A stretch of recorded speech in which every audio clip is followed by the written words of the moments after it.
बच्चों, इस वीडियो में स्वागत है आप सभी का। आज की इस वीडियो में हम पढ़ेंगे आपकी पाठ्य पुस्तक वसंत भाग 3 के पाठ 4 की कविता दीवानों की हस्ती। ये कविता उस समय की है जब हमारा देश अंग्रेजों के पराधीन था। इस कविता में कवि ने अपनी जन्मभूमि पर प्राण न्यौछावर करने वाले नौजवानों, नवयुवकों की मनोदशा का वर्णन किया है। दीवानों की हस्ती भगवती चरण वर्मा जी की प्रसिद्ध कविता है, जिसमें कवि दीवानों के मस्त मौला यानी कि अपने आप में खुश रहने वाले व्यक्ति और दूसरों का अच्छा सोचने वाले व्यक्ति के जीवन पर प्रकाश डाला है।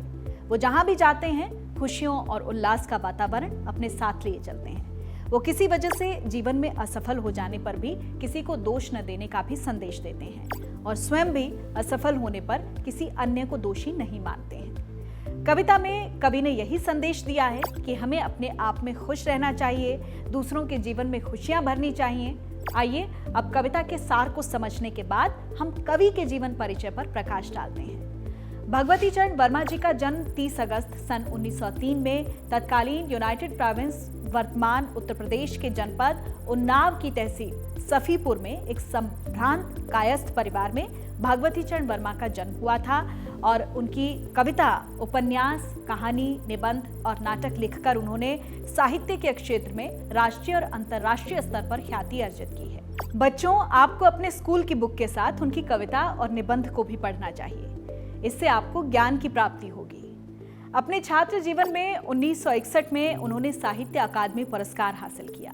श्री भगवती चरण वर्मा जी ने 5 अक्टूबर 1981 को दिल्ली में आखिरी सांस ली। बच्चों, अभी हमने कवि के जीवन परिचय पर चर्चा की। आइए अब हम कविता के भावार्थ को समझते हैं। कविता के पहले काव्यांश की तरफ अगर चलते हैं तो उसमें कहा गया है कि हम दीवानों की क्या हस्ती है, आज यहाँ कल वहां चले, मस्ती का आलम साथ चला, हम धूल उड़ाते जहां चले।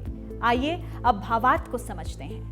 इन पंक्तियों में कवि ने उन नौजवानों के दृष्टिकोण से कहा है जो स्वभाव से मस्तमौला होते हैं, परंतु अपने देश को आजाद करवाना ही उनका लक्ष्य है। वो कहते हैं कि हम आजादी के दीवाने हैं, हमारी जन्मभूमि की महानता के सामने हमारी हस्ती ही क्या है, यानी कि हमारा अस्तित्व क्या है। कभी यहाँ तो कभी वहां, एक जगह तो रुकने वाले हैं नहीं, आज यहाँ कल वहां चले, यानी कि मनमौजी किस्म के जो लोग होते हैं वो एक जगह पर नहीं ठहरते, कभी इधर तो कभी उधर। ये जो मौज मस्ती का आलम है ये साथ चला। जहां कवि गए वहां पर उन्होंने अपनी मस्ती से यानी अपनी दीवानगी से अपने देश के प्रति सभी में एक नया जुनून भरा है। कवि कहते हैं कि अपनी मस्त मौला आदत के अनुसार जहां भी वो गए प्रसन्नता से धूल उड़ाते चले, अपनी इच्छा के अनुसार अपना काम करते चले, अपने देश को आजाद करवाने के लिए। आइए अब दूसरे काव्यांश की तरफ बढ़ते हैं। आए बनकर उल्लास अभी, आंसू बनकर बह चले अभी, सब कहते ही रह गए, अरे तुम कैसे आए, कहाँ चले।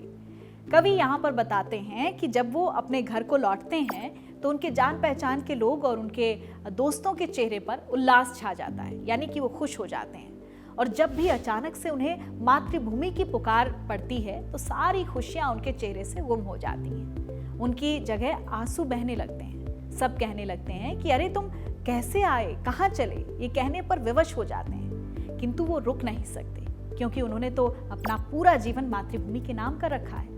वो कहीं भी कोई भी जरूरत होती है तो अपना घर बार कुछ नहीं देखते।